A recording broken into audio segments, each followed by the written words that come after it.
అమరావతిలో మంత్రి నారాయణ పర్యటనకు సంబంధించిన అప్డేట్ ఇది.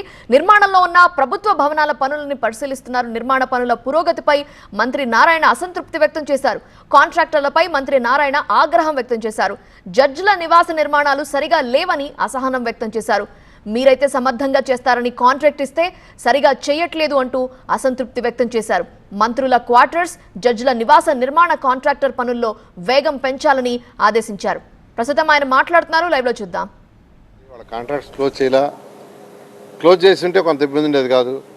అనేక ఇబ్బందులు పెట్టినా అన్ని ఇబ్బందులు ఓవర్కమ్ అయ్యి ఈరోజు అమరావతి క్యాపిటల్ సిటీ ముందుకు పోతుంది. ఖచ్చితంగా 3 సంవత్సరాలు ఇది పూర్తి చేయడం జరుగుతుంది.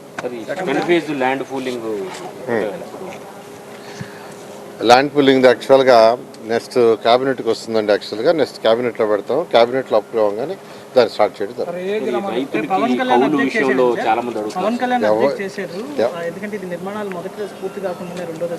ఎవరు అబ్జెక్షన్ చేయలేదండి క్యాబినెట్లో. సీఎం గారు ఏం చెప్పారంటే సబ్ కమిటీ ఉంది కదా, సబ్ కమిటీలో డిస్కస్ చేశారా లేదన్నారు. యాక్చువల్గా ఆ సబ్ కమిటీ యాక్చువల్గా ఉండేది ఇంకో దానికి ఉండింది. అయితే ఆ సబ్ కమిటీనే ఈ సబ్ కమిటీనే దీన్ని కంటిన్యూ చేసి దీంట్లో డిస్కస్ చేసి తీసుకురమ్మన్నారు. సబ్ కమిటీ రేపు ఎల్లుండో కూర్చొని డిస్కస్ చేస్తుంది. డిస్కస్ చేసిన తర్వాత ఈ క్యాబినెట్ పెట్టడం.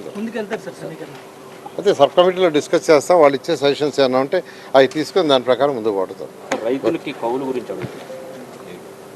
కౌలు ఇచ్చేసారు కదా, మొన్న ఇచ్చేసారు, దాదాపు వేసేసారు. మొన్న 4 days బ్యాక్. ఇప్పుడు ఎప్పుడు డేటా ఇది కాదు, 4 days బ్యాక్ రైతులందరూ కౌలు వేస్తారు. ఎవరికైనా రాకుండా వాళ్ళకి ఎందుకు ఆగిందో డీటెయిల్స్ ఇస్తే మేము పరిశీలి చేస్తాం ఖచ్చితంగా. Okay, thank you. చాలా